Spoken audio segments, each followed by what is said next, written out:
রাসূল তো এতিমদের সরদার। পৃথিবীর কোন এতিম যেন বলতে না পারে নবীজি আমার ব্যাপারে কি বলবেন, আমি তো এতিম মানুষ, আর তিনি আমার ব্যাপারে কিভাবে আমার দরদ বুঝবেন।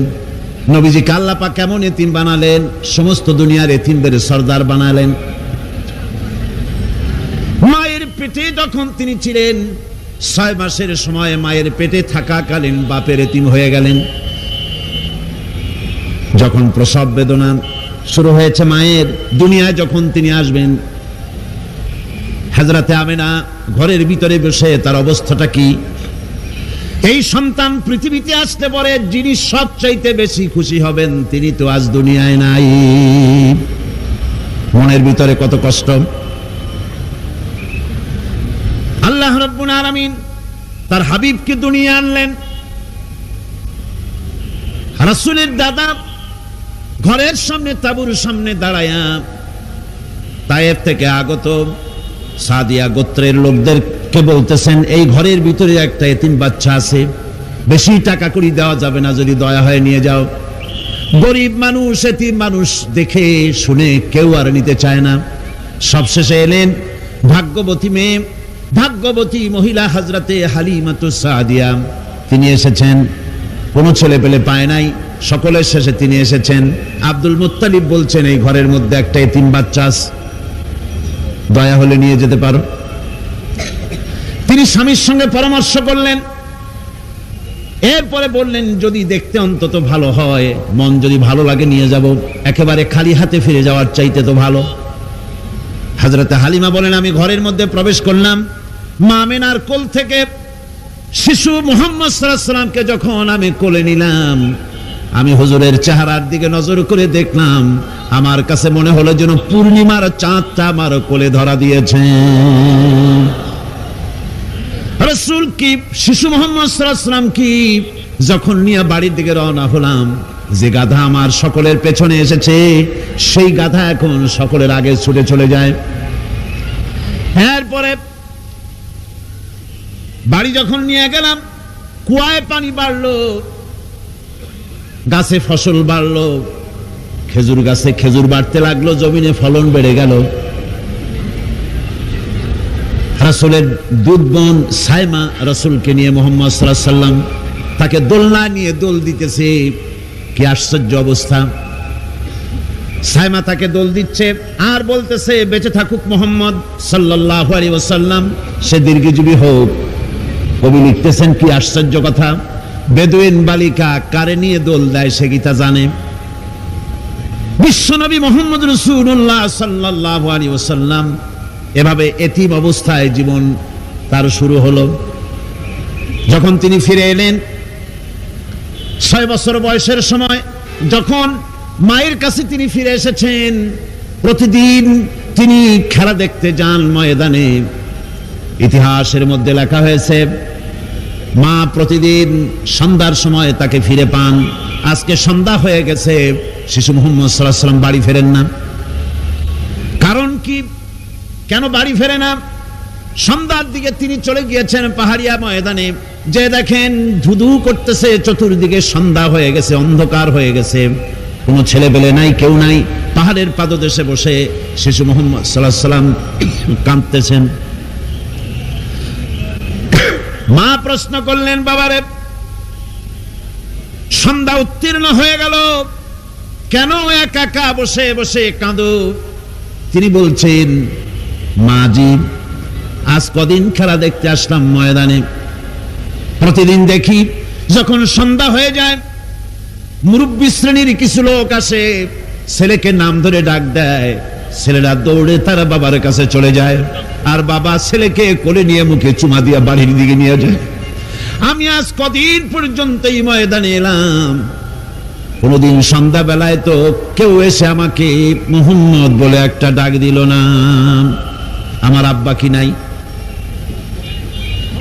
আল্লাহ রাব্বুল আলামিন বলেন, আলাম ইয়াজিদকা ইয়াতীমান ফাআওয়া। এরকম এতিম অবস্থায় পেয়ে আমি কি আপনাকে আশ্রয় দেই নাই? আপনাকে আমি পেয়েছি এতিম অবস্থায়, এরপরে আমি আপনারে আশ্রয় দিলাম। ওয়াজাদাকা দাল্লান আমি আপনাকে পথ হারা পেলাম, আমি আপনাকে পথের দিশা দিয়া দিলাম। ওয়াজাদাকা আইলান ফাআগনা, এরপরে আমি আপনাকে দরিদ্র অবস্থায় পেয়েছি, তারপরে আমি আপনার দারিদ্র মুক্ত করেছি আপনাকে।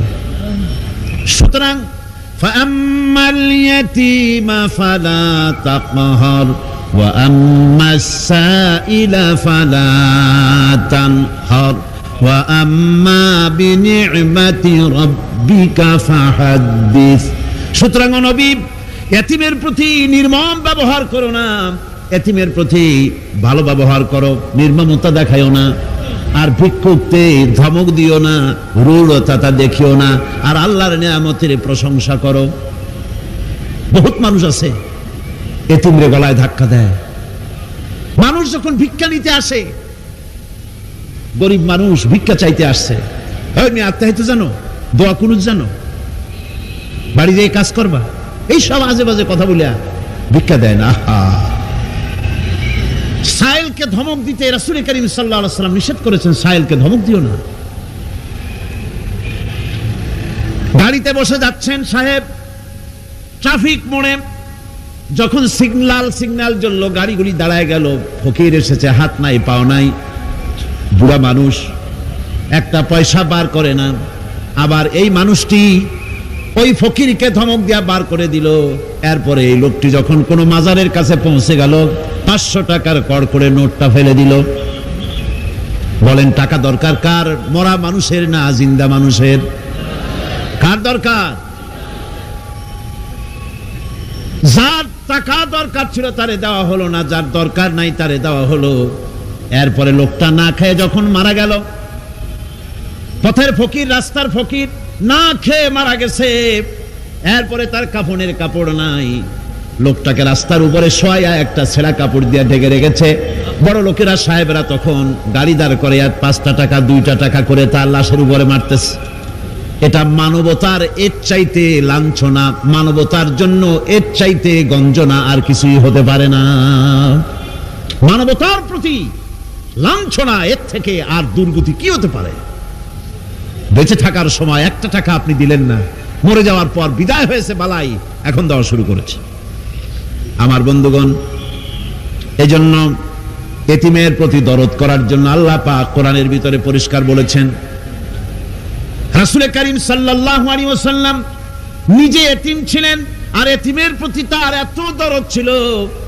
এতিমের প্রতি দরদ রাখার জন্য আল্লাহ রাব্বুল আলামিন বলেছেন, এতিম, মিসকিন, বিধবা, অসহায় লোক, তাদের প্রতি যাতে করে মুসলিম সমাজ লক্ষ্য রাখে, সেজন্য আল্লাহ পাক নির্দেশ করেছেন। বুখারী এবং মুসলিম শরীফের হাদিস এসেছে, আস-সাই আলাল আরমালাত ওয়াল মিসকিন কাস-সাই ফি সাবিলিল্লাহ। বিধবাদের জন্য, মিসকিনের জন্য কেউ যদি কোনো উদ্যোগ গ্রহণ করে, কেউ কোনো সাহায্য দেয়, জিহাদের ময়দানে জিহাদ করে আল্লাহর রাস্তায় যে সওয়াব পাওয়া যায়, যে মর্যাদা পাওয়া যায় আল্লাহর কাছে, এতিম, মিসকিন, বিধবাকে সাহায্য করলে সেই সওয়াব আল্লাহ রাব্বুল আলামিন আমলনামায় দিয়ে দেন। ইসলাম যেহেতু মজলুম মানবতার জন্য পৃথিবীতে এসেছে, যারা বলে ইসলাম পুঁজিবাদের আশ্রয়স্থল, তাদের মতো বেকুব আর নাই। এই কথা তারা বলে উদ্দেশ্যমূলক ভাবে, রাজনৈতিক উদ্দেশ্যমূলক ভাবে সব কথা বলে। ইসলাম যদি পুঁজিবাদের আশ্রয়স্থল হবে, তাহলে তো ইসলাম সর্বপ্রথম কবুল করতো ধনীরা, কথা ঠিক কিনা কর? কিন্তু ইসলাম কবুল করলো সর্বপ্রথম কারা? সর্বপ্রথম ইসলাম কবুল করেছে নিগৃহীত, নির্যাতিত গরিব মানুষগুলি, হযরত বেলালের মতো মানুষ, আম্মারের মতো মানুষ। এই সব গরিব মানুষগুলি, নারী, গরিব, অসহায়, নির্যাতিত, তারা ইসলাম কবুল করেছেন সর্বপ্রথম। সুতরাং ইসলাম পুঁজিবাদের আশ্রয়স্থল নয়, ইসলাম হচ্ছে দুনিয়ার সমস্ত মজলুম মানবতার আশ্রয়স্থল। যেরকম আলহামদুলিল্লাহ। আমার বন্ধুগণ, ইসলামী বিপ্লবীর দাওয়াতের পর্যায়ে মক্কি জিন্দেগিতে যখন সূরাগুলি রাসূলের আসতেছিল, সেই সময় আল্লাহ রাব্বুল আলামিন বলেছেন, ওয়া হাদাইনাহুন নাজদাইন। আমি কি উভয় স্পষ্ট পথ তাদেরকে দেখায় দেয় নাই? উভয় স্পষ্ট পথ তাদেরকে দেখানো হয়েছে। ফালাকতাহামাল আকাবাতা ওয়া মা আদরাকা মাল আকাবা ফাক্কু রাকাবা। তুমি কি জানো, তারা আসল কথা হলো তারা সেই দুর্গম বন্ধুর ঘাঁটিটি অতিক্রম করতে চায় না। তুমি কি জানো সেই বন্ধুর দুর্গম ঘাঁটিটি কি? তা হচ্ছে শৃঙ্খল বন্দি দশা থেকে মানুষদেরকে মুক্ত করে দেওয়া, আর আও ইতআমুন ফি ইয়াউমিন যী মাসগাবা ইয়াতীমান যা মাকরাবা আও মিসকিনান যা মাতরাবা। উপবাসের দিনে নিকটবর্তী এতিম দুঃখীকে খেতে দেওয়া, আর ধুলামলিন মিসকিন যারা আছে তাদেরকে খেতে দেওয়া, যাদের পেটে খাবার নাই ক্ষুধার দিনে খুঁজে খুঁজে তাদেরকে খাবার দেওয়া। এই সমস্ত কাজ যারা করবে আল্লাহ রাব্বুল আলামিন তাদের সম্পর্কে বলেছেন উলাইকা আসহাবুল মাইমানা। কিয়ামতের দিন এদের ডান হাতে আল্লাহ রাব্বুল আলামিন আমলনামা দান করবেন। জোরে কোন সুবহানাল্লাহ। আমলনামা বেঈমান যারা তাদের হাতে আসবে, তাদের কোন হাতে আসবে? বাম হাতে। আর আমলনামা ডান হাতে আসবে কাদের? এই সমস্ত লোকদের যারা এতিমকে মিসকিনকে যারা খেতে দিয়েছে, আর খেতে দিয়ে এতিম মিসকিনদেরকে খেতে দিয়ে তারপরে এর দ্বারা তাদেরকে কোনো খোঁটা দেয় নাই। তাদেরকে কেন খাওয়াস? কোরআনে কারীম বলছে ওয়ায়ুতঈমুনা আত-তাআমা আলা হুব্বিহি মিসকিনান ওয়া ইয়াতীমান ওয়া আসীরা। আল্লাহর সৎ লোকেরা আল্লাহর ভালোবাসায় উদ্বুদ্ধ হয়ে খাবার খাওয়ায় মিসকিনদেরকে, এতিমদেরকে। আর তারা বলে ইন্নামা নুতঈমুকুম লিওয়াজহিল্লাহি লা নুরিদু মিনকুম জাযাআন ওয়ালা শুকুরা। আমরা যে তোমাদের খাইতে দিলাম, এ খাওয়াচ্ছি শুধুমাত্র আল্লাহকে খুশি করার জন্য। কারে খুশি করার জন্য? আল্লাহরে খুশি করার জন্য। এই খাবারের ব্যাপারে তোমাদের কাছ থেকে কোনো কৃতজ্ঞতা চাই না। যেটা করি সেটা আল্লাহর জন্যই করি, আল্লাহকে খুশি করার জন্য। সুতরাং না কৃতজ্ঞতা চাই, না এর দ্বারা কোনো বিনিময় চাই। আল্লাহ রাব্বুল আলামিন এতিমের মাল সম্পদ আত্মসাৎ করার ব্যাপারে কঠোরভাবে নিষেধ ঘোষণা করেছেন। এতিমের মাল সম্পদ যেন আত্মসাৎ করো না। কোরআনে কারিমে স্পষ্ট ভাষায় বলা হয়েছে ওয়াতুল ইয়াতামা আমওয়ালাহুম ওয়া লা তাবাদদালুল খাবিসা বিত-তাইয়্যিব। এতিমের মাল ধন সম্পত্তি যথাযথভাবে তাদের হাতে ফিরিয়ে দাও। ওয়া লা তাবাদদালুল খাবিসা বিত-তাইয়্যিব। আর তাদের ভালো মালগুলি তোমার খারাপ মাল দিয়া বদলাইয়া দিও না।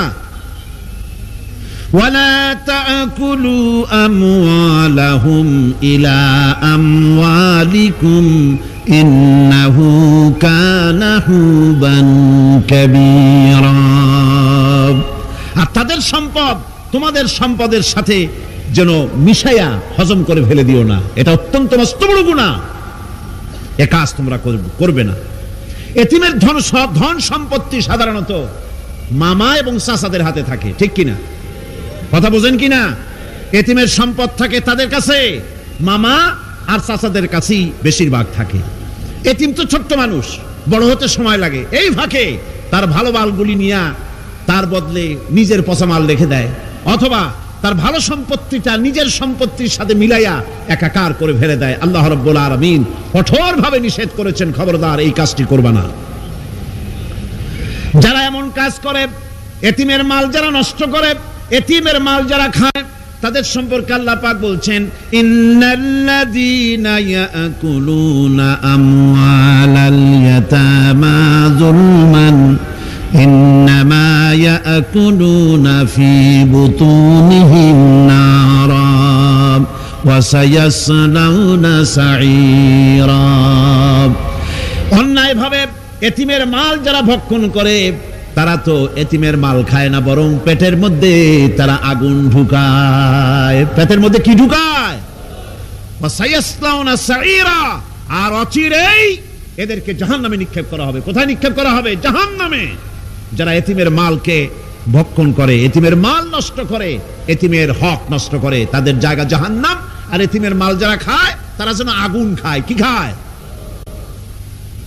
এতিমের ধন সম্পদ হজমকারীদের ব্যাপারে তাদের যে বিরাট হীনমন্যতা কাজ করে, এজন্য আল্লাহ পাক বলতেছেন কাল্লা বাল্লা তুকরিমুনাল ইয়াতীম। না, কখনোই নয়। আসল ব্যাপার হচ্ছে তোমরা হীনমন্যতার কারণে এতিমকে সম্মান দাও না, এতিমকে মর্যাদা দাও না।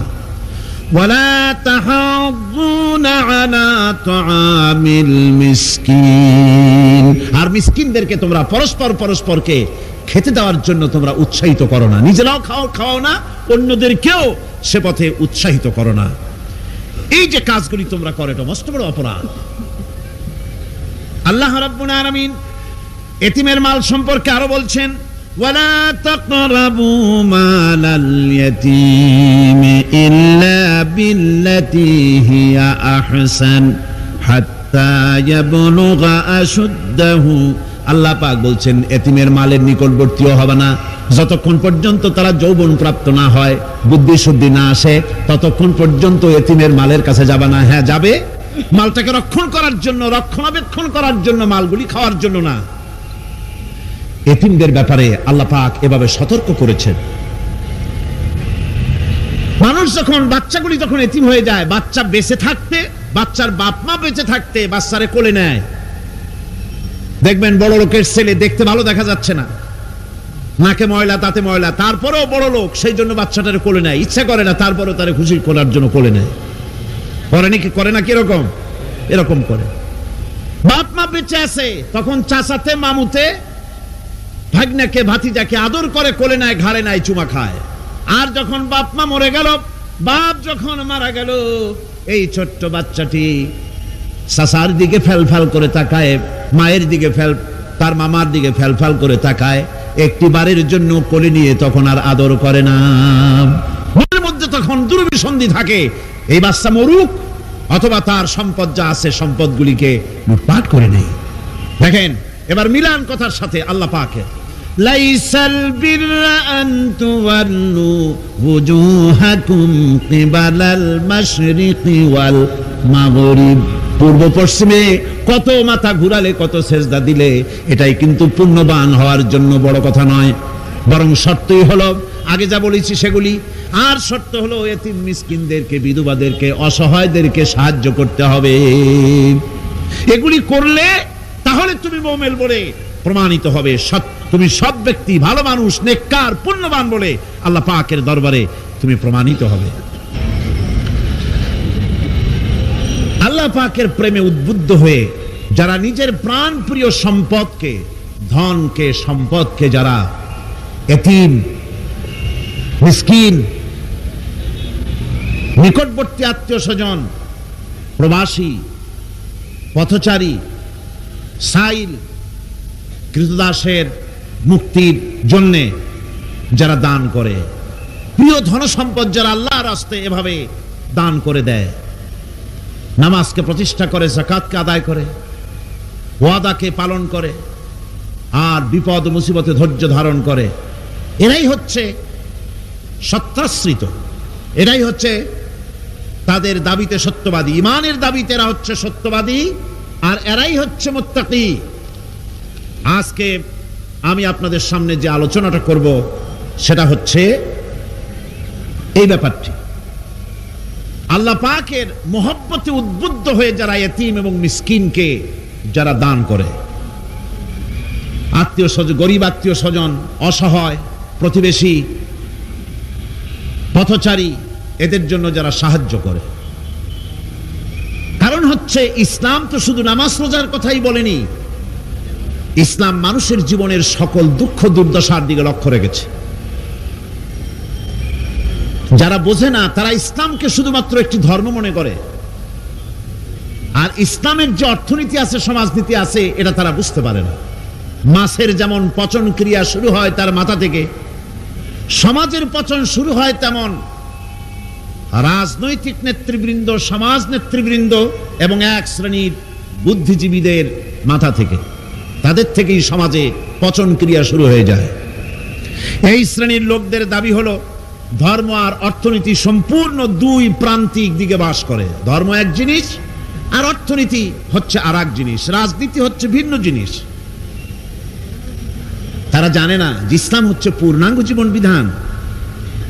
আল্লাহ পাক বলছেন এই কোরআনকে যারা অনুসরণ করবে তাদের তো খাওয়া পড়ার অভাব হওয়ার কথা না। কোরআনে কারিমে আল্লাহ রাব্বুল আলামিন বলেন, ফামান তাবিআ হুদায়া ফালা খাউফুন আলাইহিম ওয়ালা হুম ইয়াহজানুন। আল্লাহ পাক বলেন এই কোরআনের অনুসরণ যারা করবে, এই কোরআনের আইন যারা মেনে চলবে, কোরআনকে মেনে যারা চলবে, এর শাসন যারা মেনে চলবে, ফালা খাউফুন আলাইহিম, ওদের জন্য কোনো ভয় নাই, ওয়ালা হুম ইয়াহজানুন, ওদের জন্য কোনো চিন্তাও নাই। কিসের ভয় নাই? যেই সমাজে কোরআনের আইন চালু হয়ে যাবে, ওই সমাজের ভিতরে চুরির ভয়, ডাকাতির ভয়, জেনার ভয়, হত্যার ভয়, ধর্ষণের ভয়, লাঞ্ছনার ভয়, গঞ্জনার ভয়, কোনো ভয় থাকবে না। ওয়ালা হুম ইয়াহজানুন, ওই সমাজের মানুষের মনে কোনো চিন্তাও থাকবে না। কিসের চিন্তা থাকবে না? যেই সমাজে কোরআন চালু হয়ে যাবে, কোরআনের আইন দিয়ে সমাজ পরিচালিত হবে, ওই সমাজের মানুষের খাওয়া পড়া, শিক্ষা, চিকিৎসা, বাসস্থানের কোনো চিন্তা থাকবে না। ইসলামী সমাজ তার গ্যারান্টি দেবে। জোরে বলেন সুবহানাল্লাহ, জোরে বলেন আলহামদুলিল্লাহ। এটা আল্লাহ পাকের ওয়াদা। কার ওয়াদা? জোরে কোন তো? আল্লাহ পাক। ফামান তাবিআ হুদায়া ফালা খাউফুন আলাইহিম ওয়ালা হুম ইয়াহজানুন, আল্লাহ পাকের ওয়াদা। কিন্তু দুর্ভাগ্য আমাদের, আল্লাহর ওয়াদা বিশ্বাস হয় না। ওই যে প্রথম দিন বলেছিলাম যে ওয়াদার মৌসুম এসে গেছে, ওয়াদার এক বিরাট মৌসুম এসে গেছে। এখন থেকে যত জনসভা হবে শুনতে পারবেন শুধু ওয়াদা আর ওয়াদা। এই সব ওয়াদাগুলি মানুষেরা বিশ্বাস করে, কিন্তু আল্লাহ পাকের ওয়াদা মুসলমান হওয়া সত্ত্বেও মগজে ঢোকে না, মনের মধ্যে বিশ্বাস স্থাপন করতে পারে না। আল্লাহ পাক বলছেন কোরআনকে মানো, কোরআনকে মেনে চলো, তাহলে সমাজ সুন্দর হবে, ভয় থাকবে না, চিন্তা থাকবে না। এই পৃথিবীতে প্রথম দিন থেকেই পৃথিবীতে দুইটা শ্রেণী চলে এসেছে। এই পৃথিবীতে একটা হচ্ছে ধনী আর একটা হচ্ছে দরিদ্র, ধনী আর গরিব। আবহমান কাল থেকে এই দুই শ্রেণী চলে আসছে। আদিকাল থেকেই মানুষ এই দুই শ্রেণীর ভিতরে সমতা সৃষ্টির জন্য প্রচেষ্টা চালিয়েছে। দার্শনিকরা চালিয়েছে, বিজ্ঞানীরা চালিয়েছে, এবং এক একজন এক এক ধরনের মতবাদ দিয়ে এই দুই প্রান্তিক অবস্থা থেকে একই সমান্তরালে আনার জন্য চেষ্টা আর কম করেনি। পুঁজিবাদের হাত থেকে রক্ষা পাওয়ার জন্য সমাজতন্ত্র তৈরি হলো, কমিউনিজম তৈরি হলো। অবস্থা তারা দেখতে পেল সর্বনাশ। আগে তো ছিলাম চোরের বাড়ির সামনে, সব চুরি হয়ে যেত। এখন তো ডাকাতের ঘাটে সেই নৌকা লাগালাম, এখন তো জানো যাবে। সেজন্য সমাজতন্ত্র পৃথিবীকে কিচ্ছু দিতে না পেরে নিজের দেশেই আত্মহত্যা করলো। এরপরে আবার বাঁচার জন্য মুক্তবাজার অর্থনীতির নামে সমাজতন্ত্রীরা আবার সেই পুঁজিবাদের দিকে অগ্রসর হওয়ার চেষ্টা চালাচ্ছে। পৃথিবী সাক্ষী, দুনিয়া সাক্ষী, মানুষের তৈরি করা মতবাদ দিয়া পৃথিবীতে কোথাও স্থায়ী কোনো শান্তি আসে নাই। এ কথাটা কি মিথ্যা না সত্য? এ কথা মিথ্যা না সত্য? সুতরাং এই পৃথিবীর বুকে না সমাজবাদ দিয়ে শান্তি হবে, না পুঁজিবাদ দিয়ে শান্তি হবে। পৃথিবীর বুকে শান্তি হতে পারে কেবলমাত্র নবীদের পরিকল্পনার মাধ্যমে। কারণ দার্শনিক বিজ্ঞানীরা যা বলেছেন, পরিকল্পনা দিয়েছেন, সব তাদের মন মস্তিষ্ক প্রসূত। আর আম্বিয়া আলাইহিমুস সালাম যে পরিকল্পনা দিয়েছেন, সব আল্লাহ রাব্বুল আলামিনের দেওয়া। নবীদের পরিকল্পনা কার? জোরে চিল্লায় কোন কার? আল্লাহ রাব্বুল আলামিন তাদেরকে পরিকল্পনা দিয়েছেন। সেই পরিকল্পনার ভিত্তিতে তারা আদর্শ সেট করেছেন। মানুষের মধ্য থেকে দুঃখ, দুর্দশা, দারিদ্র, ক্ষুধা সব দূরীভূত হয়েছে, মানুষ সুখ পেয়েছে, সমৃদ্ধ পেয়েছে। ওই হাদিস আপনাদের সামনে আরো বলেছি, অনেক ওলামারা বলেছেন, আপনাদের আবার স্মরণ করিয়ে দিচ্ছি। সেই যে হযরতে খাব্বাব রাদিয়াল্লাহু তাআলা আনহু রাসূল করিম সাল্লাল্লাহু আলাইহি ওয়াসাল্লামের খেদমতে গিয়ে বলেছিলেন যে আলা তাস্তানসিরু লানা আলা তাদউ লানা, হে রাসূল আপনি কি আমাদের জন্য দোয়া করবেন না? আমরা তো না খেয়ে মরে গেলাম, আমরা তো ক্ষুধার জ্বালায় মরে গেলাম, আমরা তো মার খেতে খেতে শেষ হয়ে গেলাম, আপনি কি আল্লাহর কাছে আমাদের জন্য দোয়া করবেন না? আল্লাহর নবী কাবা শরীফের ছায়ায় আরাম ফরমাচ্ছিলেন। হযরতে খাব্বাবের কথা শুনে আল্লাহর নবী উঠে বসলেন আর তিনি বললেন, ও সাহাবী খাব্বাব শোনো, তোমাদের আগে এই জমিনে যারা দ্বীনের দাওয়াত দিতে এসেছিলেন তাদেরকে সমাজ শক্তি, রাষ্ট্র শক্তি তাদেরকে ধরত, ফায়ুহফারু লাহু ফিল আরদ, এরপরে তার জন্য জমিনে গর্ত খনন করা হতো, কবর খনন করা হতো, ফায়ুজআলু ফিহা, এরপরে সেই কবরের ভিতরে তাকে কোমর পর্যন্ত গেড়ে দিত, সুম্মা ইউতা বিল মানশার, এরপরে করাত আনা হতো, ফায়ুদাউ আলা রাসিহি, এরপরে তার মাথার উপরে সে করাত রাখা হতো, ফায়ুজআলু নিসফাইন, এরপরে করাত চালায়া জীবিত মানুষটাকে চিরে দ্বিখণ্ডিত করে ফেলে দিত। মা ইয়াসুদ্দুহু যালিকা আন দীনি, এত কষ্ট দেওয়ার পরেও, এত নির্যাতন দেওয়ার পরেও সেই যুগে দ্বীনের একজন দায়ীকেও তারা এক চুলো দ্বীন থেকে সরাই দিতে পারে নাই। ও খাব্বাব শোনো, ওয়াল্লাহি লা ইউতাম্মান্নাল্লাহু হাযাল আমরা হাত্তা ইয়াসিরার রাকিবু মিন সানা ইলা হাদারামাউত। ও খাব্বাব শোনো, আমি আল্লাহর নামে কসম করছি, আমি আল্লাহর নামে শপথ করছি, ইয়েমেনের রাজধানী সানা থেকে শুরু করে এই হাজারামাউত পর্যন্ত লোকেরা যাতায়াত করবে, নারী চলবে, সদাগররা চলবে, টাকা নিয়ে চলবে, যৌবন নিয়ে চলবে, মানুষেরা চলাফেরা করবে, দিনেও যাবে রাতেও যাবে। লা ইয়াখাফু ইল্লাল্লাহ, ওই মানুষগুলির মনের মধ্যে আল্লাহ রাব্বুল আলামিনের ভয় ছাড়া কোনো ভয় থাকবে না। জোরে কোন সুবহানাল্লাহ। ওয়ালাকিন্নাকুম তাস্তাজিলুন, বরং তোমরা বড্ড তাড়াহুড়ো করছো। অপেক্ষা করো, তাড়াহুড়ো করো না, অপেক্ষা করো। এরকম সমাজ আসবে, চুরি, ডাকাতি, জেনা, ব্যভিচার, হত্যা, ধর্ষণ, ক্ষুধা, দারিদ্র কিচ্ছু থাকবে না, একটি সুন্দর সোনার সমাজ তৈরি হয়ে যাবে। রাসূল করিম সাল্লাল্লাহু আলাইহি ওয়াসাল্লাম মুসলমান মানুষ যখন ইসলাম কবুল করতে লাগলো, তাদেরকে ইসলাম গ্রহণের আহ্বান জানিয়ে তাদেরকে যে কথাটা তিনি বলতেন সেটা ছিল, ইয়া আইয়ুহান নাস কুলু লা ইলাহা ইল্লাল্লাহ তুফলিহু। এটা হলো রাসূলের কথা। আল্লাহর নবী বলতেন, মানব সকল কল্যাণ যদি পেতে চাও, মুক্তি যদি পেতে চাও, বাঁচতে যদি চাও, যদি শোষণ বঞ্চনা থেকে যদি মুক্তি পেতে চাও, তাহলে পড়ো লা ইলাহা ইল্লাল্লাহ। জোরে পড়েন লা ইলাহা ইল্লাল্লাহ, লা ইলাহা লা ইলাহা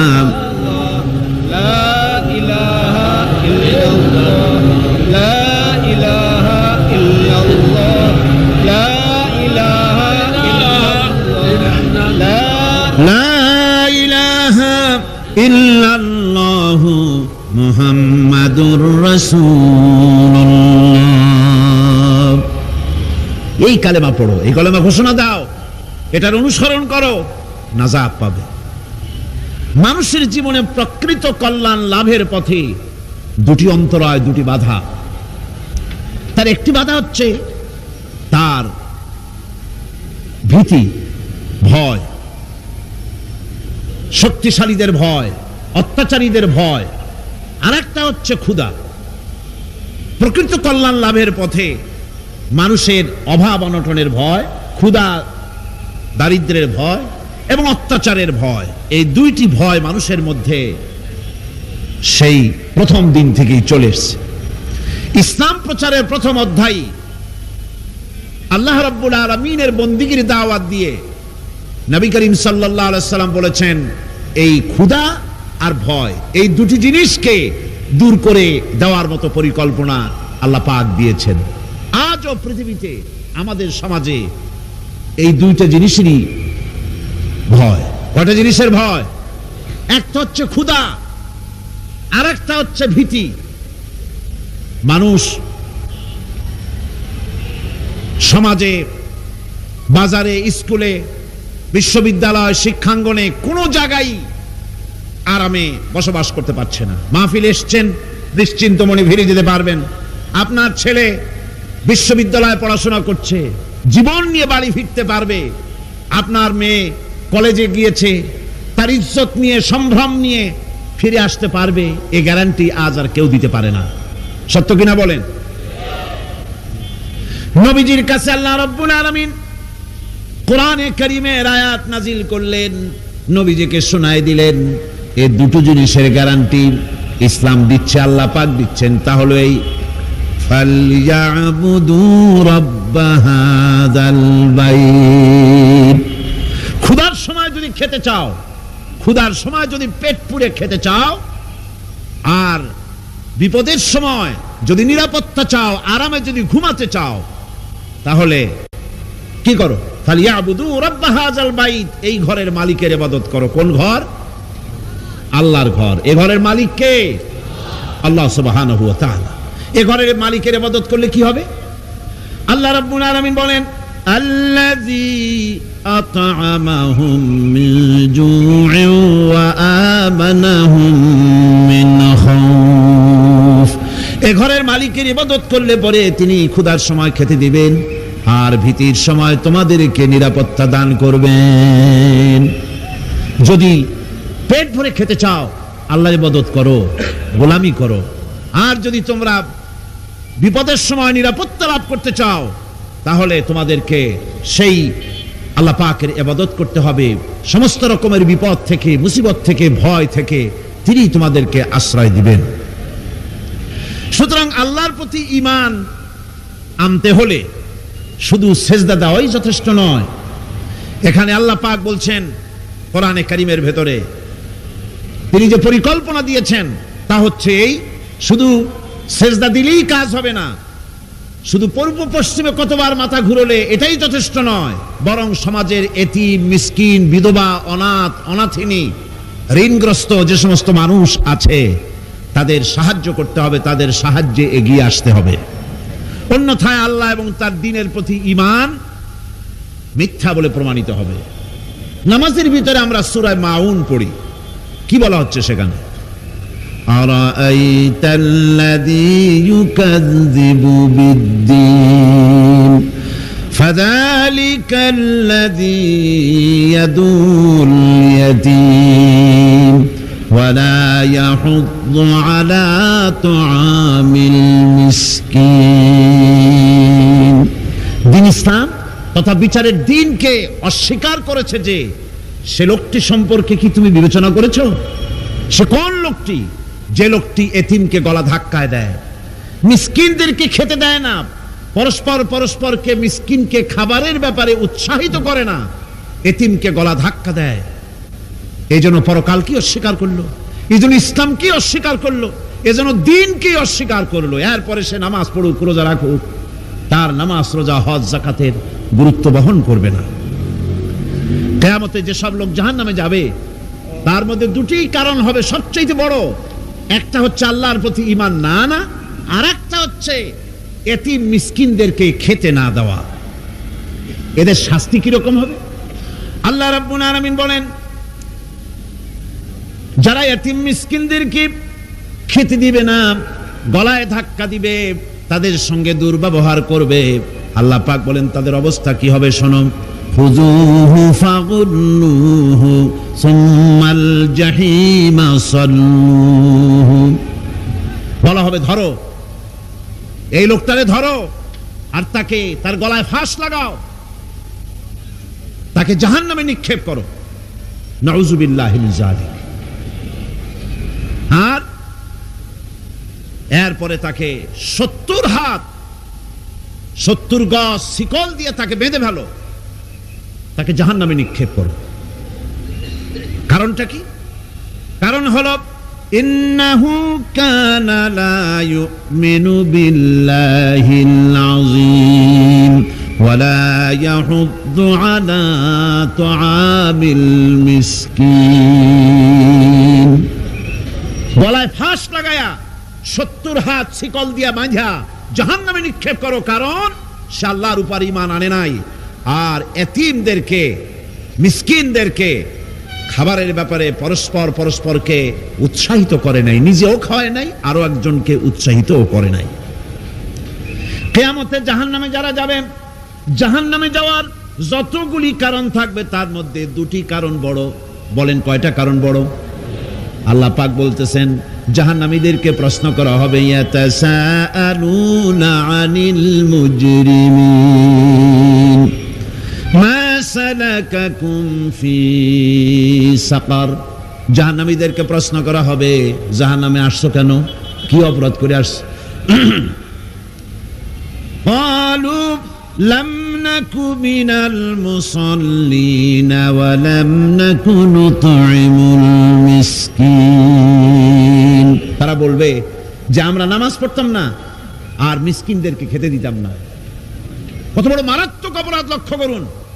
নামাজ না পড়া আর মিসকিনদের খেতে না দেওয়া, জাহান্নামে যাওয়ার যত কারণ তার মধ্যে শ্রেষ্ঠ দুটি কারণ হচ্ছে এই, যারা নামাজ পড়বে না, এতিম মিসকিনদেরকে খেতে দিবে না, এবং পরস্পরকে এতিম মিসকিনকে খেতে দেওয়ার ব্যাপারে উৎসাহিত করবে না, কিয়ামতে তারা জাহান্নামে যাবে। কোথায় যাবে? খোদ রাসূল কারীম সাল্লাল্লাহু আলাইহি ওয়াসাল্লামকে লক্ষ্য করে আল্লাহ রাব্বুল আলামিন বলেন, নবীজি আপনি এতিমদের সঙ্গে সদ্ব্যবহার করবেন, এতিমদের ব্যাপারে আপনি দায়িত্ব পালন করবেন। কারণ হলো আপনিও তো এক সময় এতিম ছিলেন, এতিমের ব্যাপারে দায়িত্ব পালন করবেন। কোরআনে কারীমে রব্বুল আলামিন বলেন, আলাম ইয়াজিদকা ইয়াতীমান ফাআওয়া। ও নবী, আমি কি আপনাকে এতিম অবস্থায় পাই নাই? আর তারপরে আমি কি আপনাকে আশ্রয় প্রদান করিনি? আপনাকে আমি এতিম অবস্থায় পেয়েছি, এরপরে আপনাকে আশ্রয় দিয়েছি। আমি এই বিষয়ের উপরে রাত প্রায় অনেক হয়ে গিয়েছে, 9:45 মতো, অনেক দূর থেকে আপনারা আসেন, কাজে আমি আলোচনা আজকে আর বাড়াবো না। মুনাজাতের জন্য বসেন, এক্ষুনি মুনাজাতের জন্য দাঁড়ানো ভাইরা সব বসে পড়েন। আল্লাহুম্মা আমিন। রব্বানা যালামনা আনফুসানা ওয়া ইন লাম তাগফির লানা ওয়া তারহামনা লানাকুনান্না মিনাল খাসিরিন। রব্বানা লা তুযিগ কুলুবানা বা'দা ইয হাদাইতানা ওয়া হাব লানা মিন লাদুনকা রাহমাতান ইন্নাকা আনতাল ওয়াহ্হাব। হে আল্লাহ তাআলা, এই বিশাল জনসমুদ্র নিয়ে তোমার দরবারে হাত তুলেছি পবিত্র মেরাজের রজনীতে। হে আল্লাহ, তুমি দয়া করে মেহেরবানি করে আমাদের আলোচনা, দুরুদ সালামের সওয়াব আমাদের বিশ্ব নবী তোমার প্রিয় হাবিব জনাবি মুহাম্মদ রাসূলুল্লাহ সাল্লাল্লাহু আলাইহি ওয়াসাল্লামের রূহ মুবারকে পৌঁছায়া দাও। সমগ্র বিশ্বের মাটির নিচে যত মুমিন মুমিনাত শুয়ে আছেন তাদের আরো আর পরে সওয়াব পৌঁছায়া দাও। আমাদের মা বাপ যাদের দুনিয়া থেকে বিদায় হয়ে গেল, আল্লাহ কবরগুলিকে জান্নাতের টুকরায় পরিণত করে দাও। রব্বিরহামহুমা কামা রব্বায়ানি সগীরা। পড়েন সবাই, রব্বিরহামহুমা কামা রব্বায়ানি সগীরা। হে আল্লাহ তাআলা, বহু মানুষ দোয়া চেয়েছি, কতজনের কত কষ্ট, কেউ হসপিটালে আছে, কারো অপারেশন হবে, কেউ বা মরে গেছে, কেউ বা মামলা মোকদ্দমায় আছে, কেউ বা পারিবারিক অশান্তিতে আছে। আল্লাহ যিনি যেই নিয়তে দোয়া চেয়েছে মেহেরবানি করে সেই নেক নিয়ত তোমার দরবারে কবুল করে নাও। বিপদগ্রস্ত লোকগুলির বিপদ থেকে বাঁচাইয়া দাও। আয় আল্লাহ রাব্বুল আলামিন, এই মাহফিলে লক্ষ লক্ষ জনতা সমুদ্রের ঢেউর মতো চতুর্দিক থেকে আসতে থাকে। তুমি আর তোমার কোরআন আর তোমার রাসূল ছাড়া কোনো স্বার্থ কারো মনে নাই। কাউরে রিকশা ভাড়া দেওয়া হয় না, ট্রাক ভাড়া, বাস ভাড়া কাউকে দেওয়া হয় না, এক লোকমা খানাও এখানে পায় না, তাবাররুক বা সিন্নি বিতরণও হয় না। আয় আল্লাহ, নিঃস্বার্থভাবে এই লোকগুলি যাতায়াত করে। আল্লাহ, তোমার কোরআনের বরকতে সকলকে তুমি গুনাহ মুক্ত করে দাও। আয় আল্লাহ তাআলা, যাতায়াতটা আসান করে দিও, যাতায়াতের পথে কারো যেন কোনো বিপদ না হয়ে যায়। আয় আল্লাহ তাআলা, বাড়ি ঘর ফালায় আসে, বাড়ি ঘর তোমার ফেরেশতা দিয়ে তুমি হেফাজত করো। রব্বুল আলামিন, মা বোনেরাও কষ্ট করে আসে, আল্লাহ তুমি দয়া করে এ মাহফিলে যারা শরীক হয়, এ মাহফিলে কোরআনের মাহফিলে শরীক হওয়ার কারণে তোমার কাছে একটা দাবি করি, দাবিটা হলো মেহেরবানি করে সব মানুষকে তোমার কাবা ঘর দেখাও। যারা উপস্থিত হয়েছে সকলকে তোমার হাবিবের রওজায় গিয়া সালাম দেওয়ার তৌফিক দাও। রব্বানা তাকাব্বাল মিন্না ইন্নাকা আনতাস সামিউল আলিম ওয়া তুব আলাইনা ইন্নাকা আনতাত তাওয়াবুর রহিম। সুবহান রাব্বিকা রাব্বিল ইজ্জাতি আম্মা ইয়াসিফুন ওয়া সালামুন আলাল মুরসালিন আলহামদুলিল্লাহি রাব্বিল আলামিন। ওয়াজআল আখিরা কালিমাতিনা ইনদাল মাউত লা ইলাহা ইল্লাল্লাহু মুহাম্মাদুর রাসূল।